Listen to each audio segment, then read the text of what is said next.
Welcome back to my channel. Halo semuanya, semoga kita dalam keadaan sehat. Berjumpa lagi bersama saya Fitri Tarigan di pembahasan uji kompetensi bidan dan SKB CPNS bidan. Buat teman-teman tetap semangat dan jangan lupa jaga kesehatan. Kita langsung ke soal nomor 1. Nyonya M umur 24 tahun, G1P0A0, hamil 39 minggu, datang ke bidan mengeluh kencang-kencang. Perut terasa nyeri yang sangat hebat, keluar keringat dingin dan gelisah. Setelah dilakukan pemeriksaan oleh bidan, didapatkan hasil perut teraba keras, denyut nadi dan pernapasan meningkat, serta teraba lekukan melintang pada segmen bawah rahim setinggi pusat. Kontraksi uterus terus-menerus dan sangat kuat. Diagnosa sesuai kasus di atas adalah A. Ruptur uteri, B. Plasenta previa, C. Inersia uteri primer, D. Solusio placenta, atau E. Mola hidatidosa, yaitu ruptur uteri, di mana dari kasus kita ketahui bahwa kontraksi uterus terus-menerus. Kemudian yang harus kita ingat bahwa teraba lekukan melintang pada segmen bawah rahim setinggi pusat.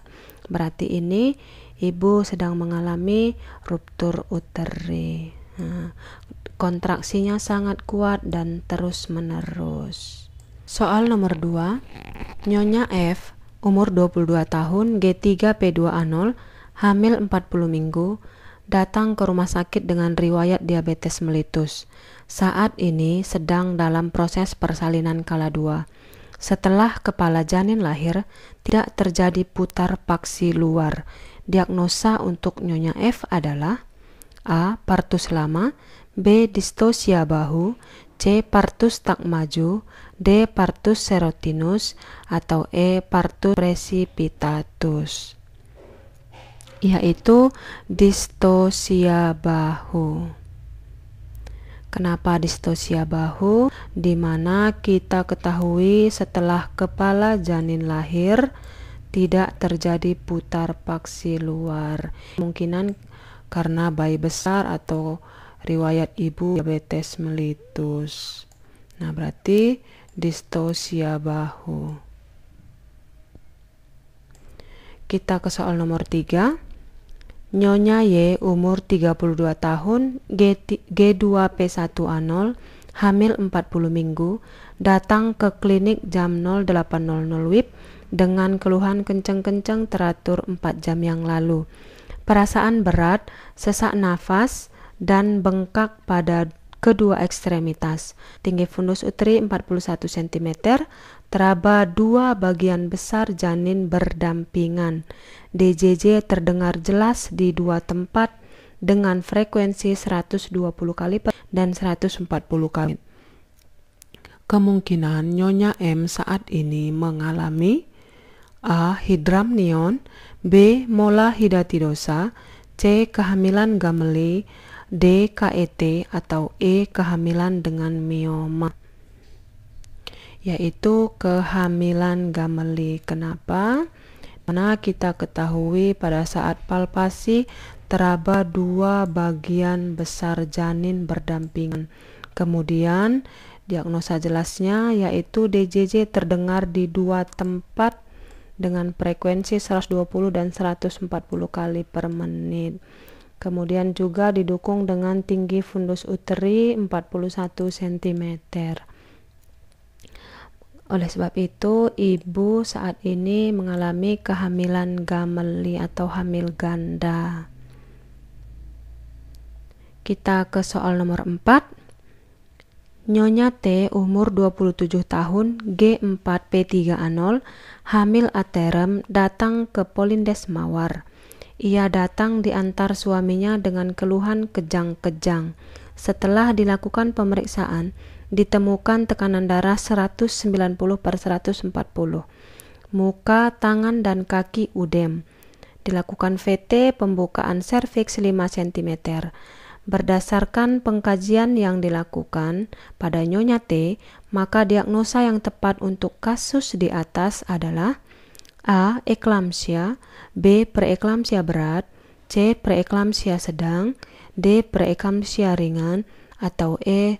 Superimpos preeklamsi, yaitu eklamsi. Kenapa? Sudah terjadi kejang.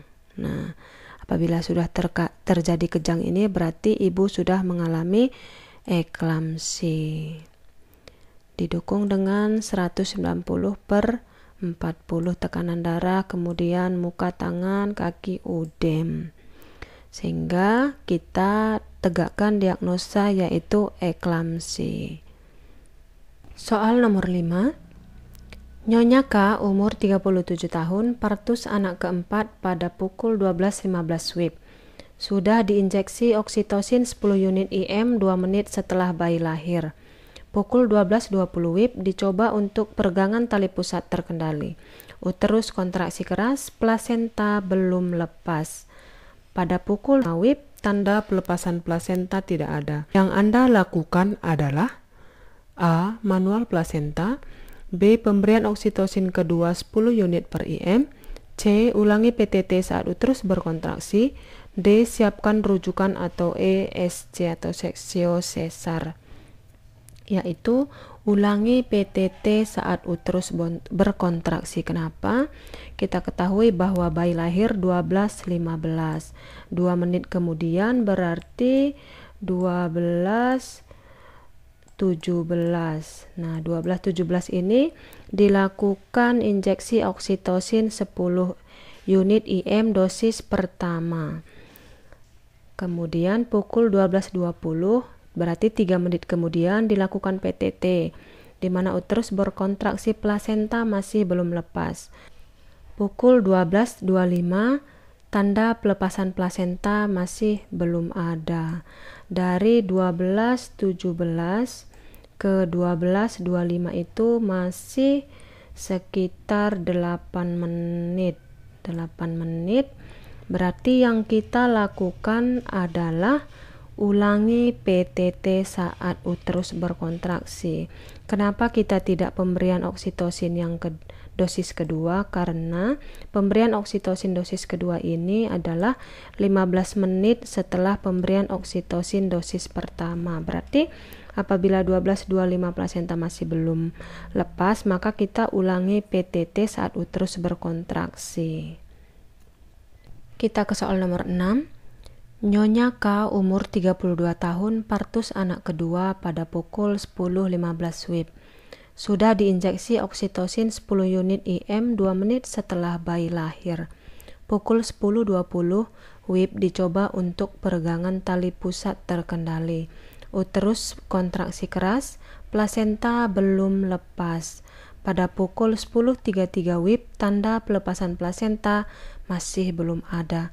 Yang Anda lakukan adalah A. Manual plasenta, B. Pemberian oksitosin kedua 10 unit per IM, C. Ulangi PTT saat uterus berkontraksi, D. Siapkan rujukan, atau E. Seksio sesar, yaitu pemberian oksitosin kedua 10 unit IM. Kenapa demikian?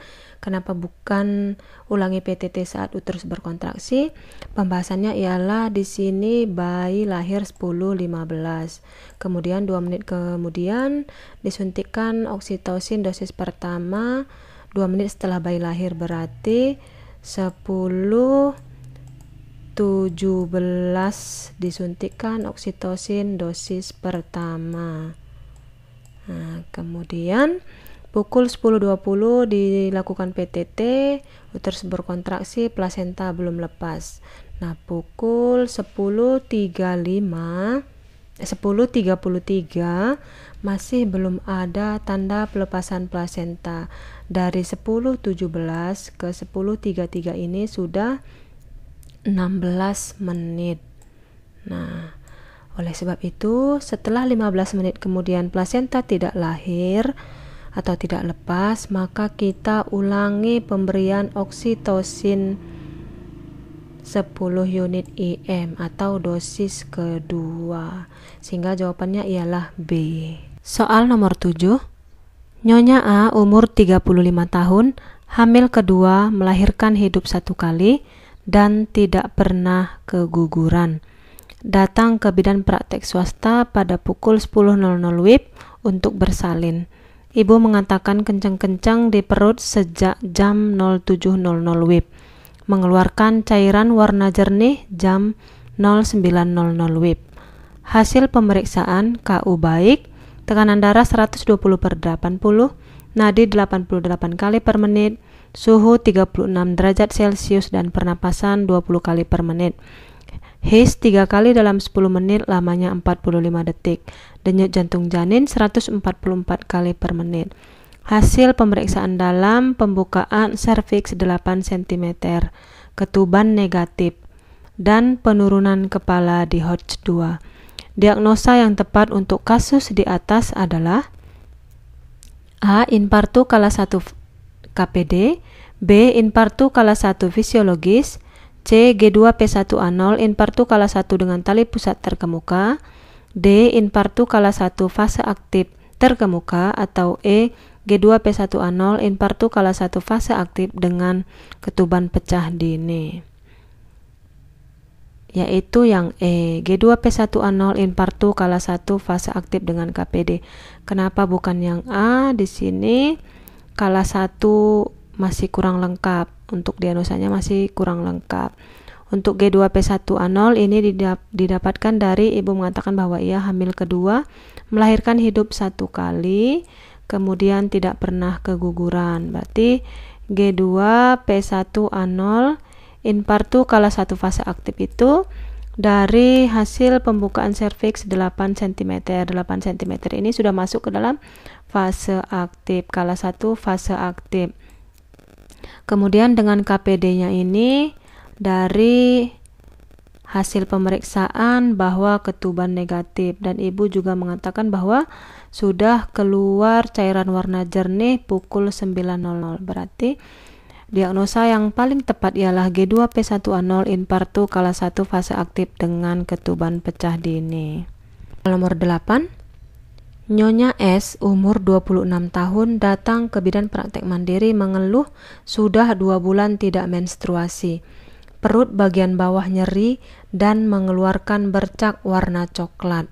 Hasil pemeriksaan dalam belum ada pembukaan serviks, ada nyeri goyang, di mana planotes positif. Diagnosa apa yang tepat untuk Nyonya S di atas? A. Mola hidatidosa, B. Abortus incipient, C. Abortus imminens, D. Abortus incomplete, atau E. Kehamilan ektopik terganggu. Yaitu kehamilan ektopik terganggu. Kenapa kita langsung mengetahui bahwa di sini adanya nyeri goyang? Ini sebagai tanda yang bisa kita, nyeri goyang porsio itu sebagai salah satu tanda yang mendominan kepada kehamilan ektopik terganggu. Kemudian kita ke soal nomor 9. Seorang ibu hamil 32 tahun G1P0A0 hamil 29 minggu datang ke bidan praktek swasta dengan keluhan mengeluarkan darah banyak dari jalan lahir, merah segar, tidak disertai nyeri perut. Hasil pemeriksaan tekanan darah 90/60, nadi 80 kali per menit, pernapasan 16 kali per menit. KU lemah pucat. Apakah diagnosa yang tepat untuk kasus di atas? A. Solusio placenta, B. Placenta previa, C. Ruptur uteri, D. Abortus imminens, atau E. Abortus incomplete.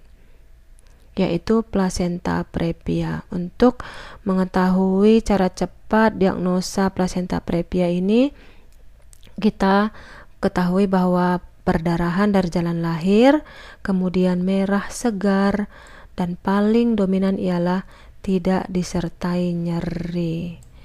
Itu dia untuk placenta previa. Jadi untuk mudah mengetahui diagnosa placenta previa ini ialah perdarahan dari jalan lahir, kemudian darah merah segar dan tidak disertai dengan nyeri perut. Kita ke soal nomor 10. Ibu N umur 28 tahun, G1 P0A0, usia kehamilan 36 minggu. Datang ke klinik bidan dengan tekanan darah 120/80, pernapasan 20 kali per menit, dan nadi 89 kali per menit. Tinggi fundus uteri 36 cm, denyut jantung janin 132 kali per menit, dan kepala sudah memasuki pintu atas panggul. Pada kasus di atas, tafsiran berat janin Ibu N adalah A. 3.750 gram, B. 3.875 gram, C. 4.030 gram, D. 4.185 gram, atau E. 4.340 gram. Jawabannya ialah B. 3.875. Untuk hasil pemeriksaan kita ketahui semuanya dalam batas normal, tekanan darah, pernapasan, nadi, dan juga denyut jantung janin. Fokus kita di sini bahwa ibu usia kehamilan 36 minggu, tinggi fundus uteri 36 cm, dan kepala sudah memasuki pintu atas panggul. Ini sebagai petunjuk untuk kita menghitung tafsiran berat janin. Nah, untuk tinggi fundus uteri 36 cm dan sudah memasuki pintu atas panggul, kita ketahui untuk menghitung TBJ itu ialah tinggi fundus uteri dikurang 11 untuk yang sudah masuk pintu atas panggul. Kemudian dikali 155, sehingga 36 dikurang 11 sama dengan 25 dikali 155, sehingga jawabannya ialah 3.875 gram. Kemudian yang terakhir ialah kita punya soal tambahan, yaitu Nyonya F umur 28 tahun, G1 P0A0, usia kehamilan 34 minggu.